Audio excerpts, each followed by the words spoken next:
Maya took a deep breath and carried the heavy rosewood jewelry box up the staircase of the old Victorian house. The funeral had ended just 2 hours earlier, but her heart still felt raw. The scent of lavender, her grandmother's favorite, lingered in the hallway. "You really left me this, Grandma?" she whispered, holding the box tighter. Downstairs, laughter and the clinking of glasses broke the quiet. Her cousins acted like the reading of the will was just another brunch. Maya paused at the top of the stairs. Laura, the family lawyer, was the only one who met her eyes with any kindness. "They're waiting," Laura said gently. "But take your time." From the living room, Ellie's voice rang out sharply. "Maya, you coming or what? I've got meetings after this." Maya sighed and looked down at the box again. Her grandmother had called it a map. She had no idea what that meant yet. "Where are you watching from today? Kindly hit like, comment and subscribe to this channel for more." The family gathered in the ornate living room, where Maya's grandmother used to knit and sip tea. Now the same room buzzed with impatient chatter. "Can we skip to the keys?" asked Derek, tapping his foot. "I've got a designer coming to check out the kitchen layout." Ellie leaned over to Maya and smirked. "Someone texted me this place would be perfect for a charity gala. We could raise serious money in this space." Maya sat quietly while Laura opened a large envelope. "The estate is to be equally divided among the 4 grandchildren," Laura announced. "Maintenance and restoration costs are to be shared." Derek groaned. "Shared? Great. So I'm paying for the broken porch swing too." Ellie rolled her eyes. "Let's just modernize everything and make it income generating." Maya clenched her hands in her lap. She looked around at the woodwork, the chandeliers and the fading wallpaper. Her cousins only saw dollar signs. Later that afternoon, Maya walked into the west wing, her favorite part of the house. The stained glass windows still glowed softly in the late sun. "We can knock this wall down," Derek said, pointing. "Open it up for a bar." Ellie laughed. "We could host influencer nights in here. Grandma would have loved the attention." Maya turned to Laura, who was flipping through the will again. "There's something more, isn't there?" Maya asked quietly. Laura nodded and handed her a folded letter. Maya sat down on the velvet couch and opened it. Inside was a pearl necklace, and a note written in her grandmother's tidy handwriting. "Patience is the best kind of revenge. Let them rush. You wait." Maya closed her eyes and held the necklace to her chest. She would wait. And watch. The next morning, Derek showed up in a hard hat with a contractor in tow. "We're clearing out the west wing today," he announced. "Gotta make room for the demo crew." Ellie followed behind him, snapping selfies. "Maya, you're not still sleeping in the study, are you? That room is getting repainted." Maya blocked the doorway. "You can't just erase her memory like that." Derek rolled his eyes. "She's gone, Maya. Time to move on." That night, while the house slept, Maya returned to the study. Her grandmother's old books were still in place. A dusty music box played faintly as she turned its key. The scent of lavender returned. Maya pulled the jewelry box onto the desk, opened it again and began reading every single letter. Her grandmother had hidden more than trinkets inside. She had hidden a plan. The next day, Laura knocked on Maya's door with a thick envelope. "I found something," she said. Maya opened it and found pages of legal text, all handwritten by her grandmother. Near the bottom, one paragraph was underlined. "If the home is misused or altered without historical preservation review, inheritance rights may be revoked." Maya stared at it. She knew this would happen. Laura nodded. She planned ahead. Just then Maya's phone buzzed. A group message from Derek read, "Demolition starts tomorrow at 9 a.m. Champagne toast on the lawn." Maya laughed softly, but it wasn't a happy sound. "Let them toast," she whispered. "They have no idea what's coming." Her grandmother had left her something far more powerful than furniture. She had left her protection and a way to stop them. By 9 a.m., the mansion's long driveway rumbled with the arrival of construction trucks. Derek strutted outside in a neon vest, barking orders and waving blueprints. "Make sure we tear down the conservatory by noon," he shouted. Ellie stood beside her friend Natalie, sipping champagne. "You think Maya's going to cry?" Natalie asked. Ellie smirked. "She'll be too busy hiding in a corner." Maya stepped onto the porch, arms folded. "You're starting without checking the city's code approvals?" she asked. Derek snorted. "Please. No one's checking up on us. Besides, we're the owners now. The workers began unloading gear. Maya glanced at the sky, then at the box of documents in her arms. Not for long, she thought. Maya walked quickly toward the west wing, where a team of workers was already prying off wooden panels. She reached for her grandmother's portrait above the fireplace. "Careful," she shouted. "Don't touch that." One of the contractors looked at Derek, who waved dismissively. "Let her take her sentimental junk." Maya grabbed the portrait and placed it carefully into a padded case. She moved fast, collecting what she could: an old clock, the jewelry box, a set of notebooks. Ellie watched her from the doorway. "This isn't a museum, Maya. You're not the curator." Maya didn't answer. She could feel the walls closing in, both literally and emotionally.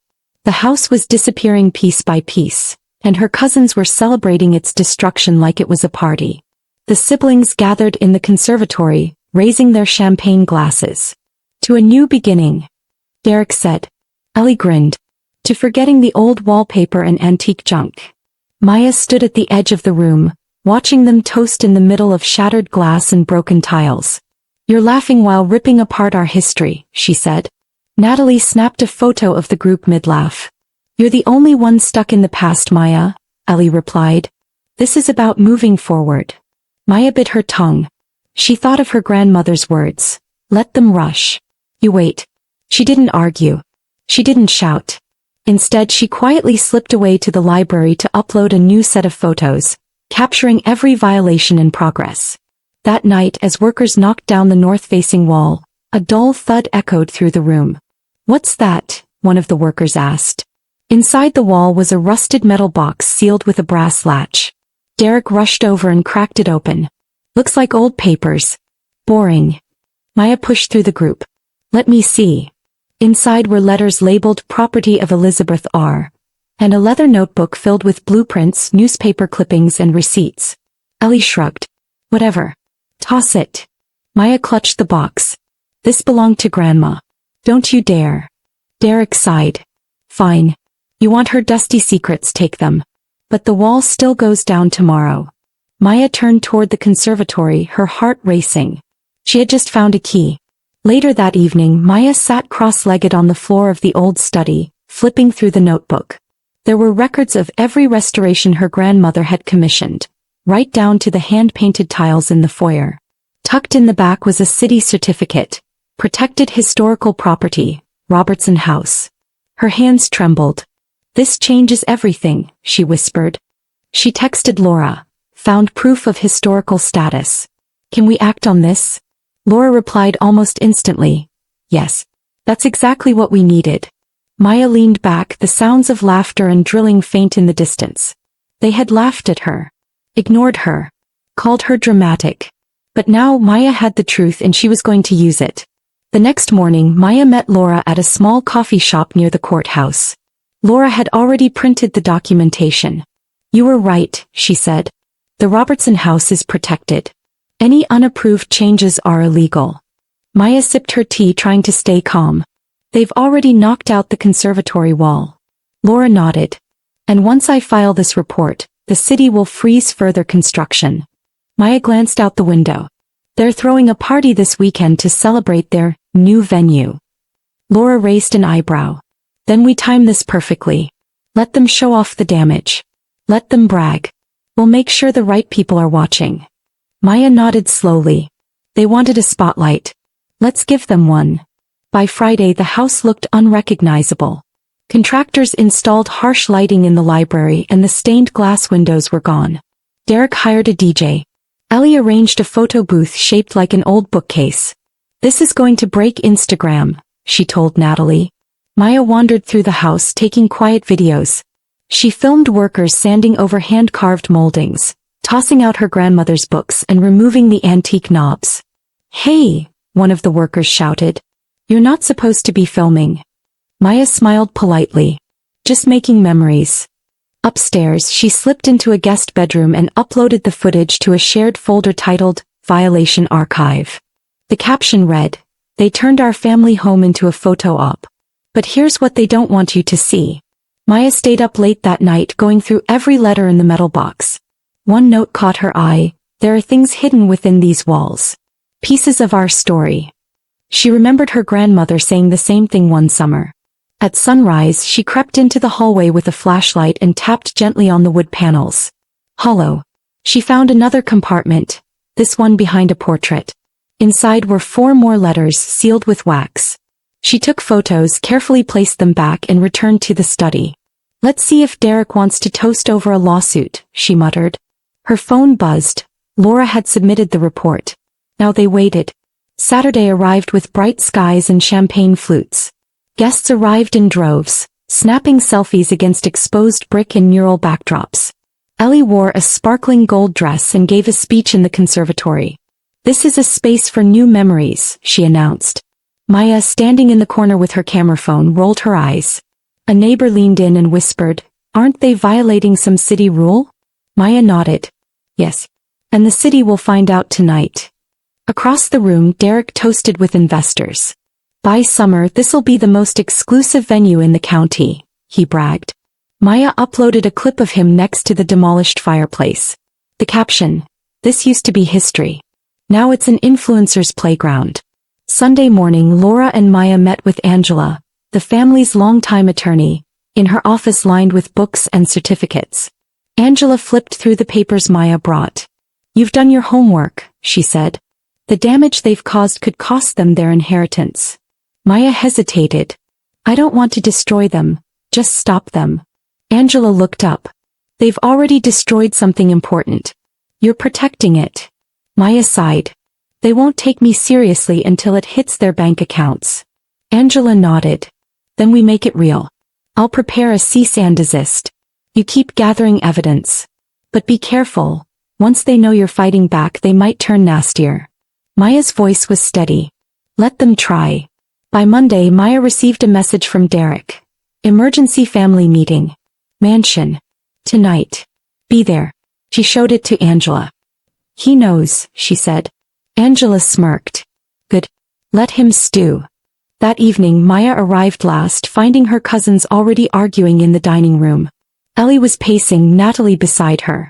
Derek slammed a folder on the table. "You filed a complaint with the city? What the hell, Maya?" Laura stood beside Angela, arms folded. "Sit down," Angela said sharply. "This isn't a debate. It's a legal briefing." Ellie hissed under her breath. "She's trying to take everything." Maya calmly replied, "No. I'm trying to save what's left." Angela laid out a series of enlarged documents on the dining table. According to the original will, the house must maintain historical integrity. Violating that clause can result in inheritance forfeiture. Derek scoffed. "You're bluffing." Laura read aloud from the page. "Any structural change without formal approval will void the violator's claim to ownership." Silence fell over the room. Ellie looked panicked. "But we already signed contracts, paid deposits." Angela nodded. "That's your problem now." Natalie tried to speak but Laura cut her off. "You're not family. Leave the room." Maya watched as Natalie left in a huff. This was no longer about renovations. This was war. Angela opened a folder filled with photos.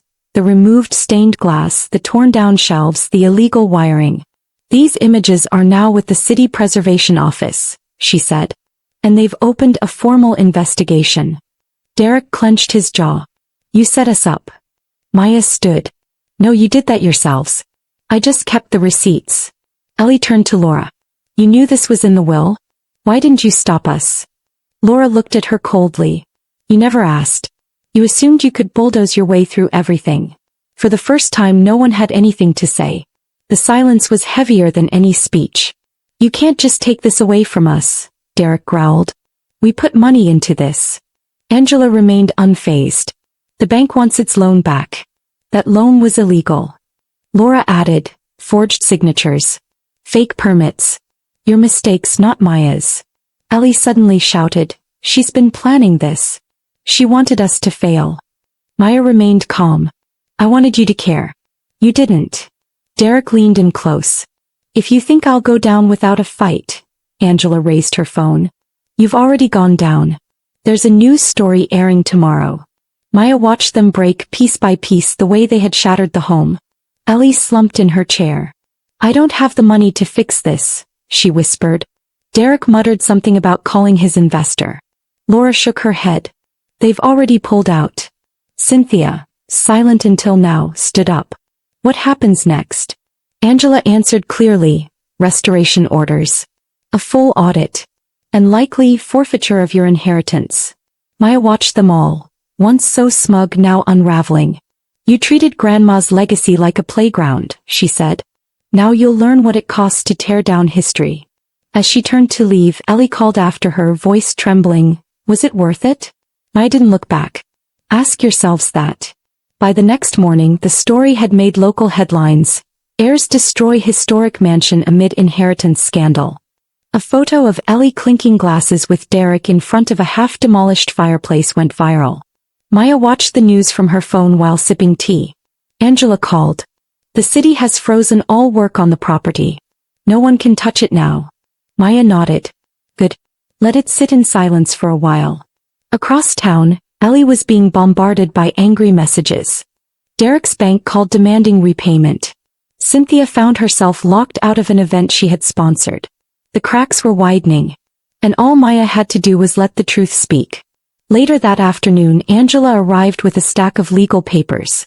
They've officially forfeited their rights, she said. You're now the sole inheritor. Maya stared at the documents in disbelief. I didn't want it to happen like this. Angela looked at her kindly. You didn't cause this. You protected what mattered. Maya signed the papers slowly. They'll hate me for this. Angela replied, maybe. But someday they might understand why you did it. Outside, the house stood quiet again, wrapped in scaffolding and city tape. It wasn't whole. Not yet. But it was hers. 2 days later, the mansion's front bell rang. Maya opened the door to find Ellie, Derek, and Cynthia standing outside. They looked exhausted, rumpled clothes, dark circles, hollow eyes. We just want to talk, Derek said. Maya hesitated, then stepped aside. Inside, the air was heavy. Ellie broke first. I'm sleeping on a friend's couch. No job. No money. I didn't expect. Her voice cracked. Cynthia sat on a bench and stared at the floor. Everything's falling apart. Derek folded his arms. You really turned this into a public mess. Maya shook her head. No. You did that the moment you ignored the will. Derek pointed a finger. You had it out for us from the start. Maya's voice was calm. I had it out for greed. Not you. Ellie whispered. So what now? Are we just exiled? Maya crossed her arms. I'm not your enemy. But I'm not your cover anymore either. Cynthia looked up with tears in her eyes. Can't we go back? Maya's face softened slightly. Back to what? You all mocked Grandma's values. You erased her story for profit. There's no going back. Only forward with truth.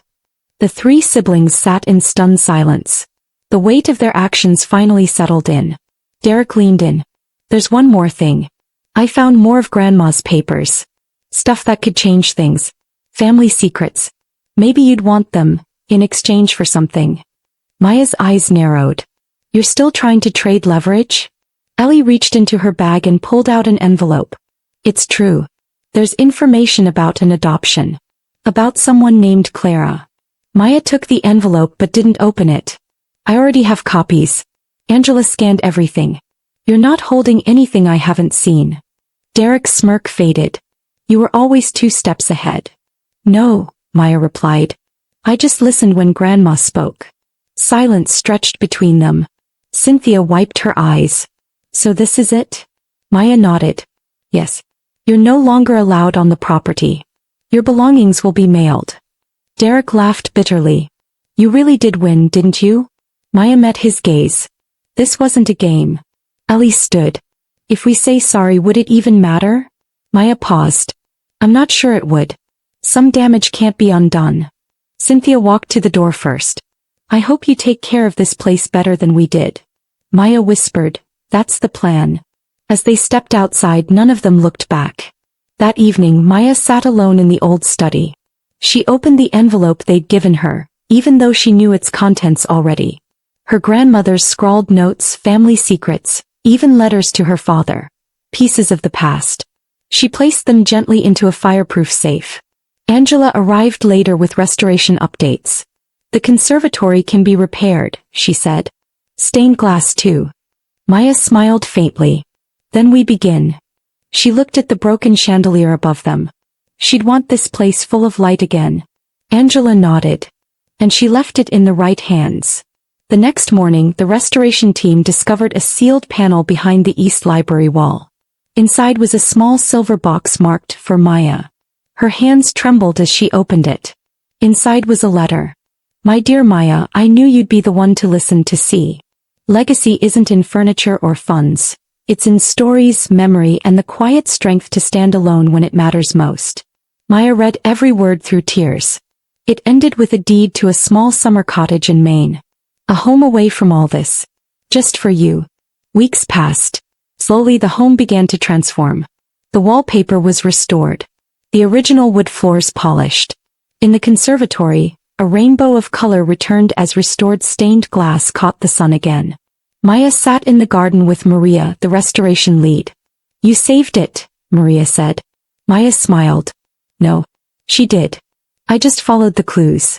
She received a message from Cynthia. Thank you for not erasing everything. Maya didn't reply. Some healing took time. But for now the house stood still and whole again.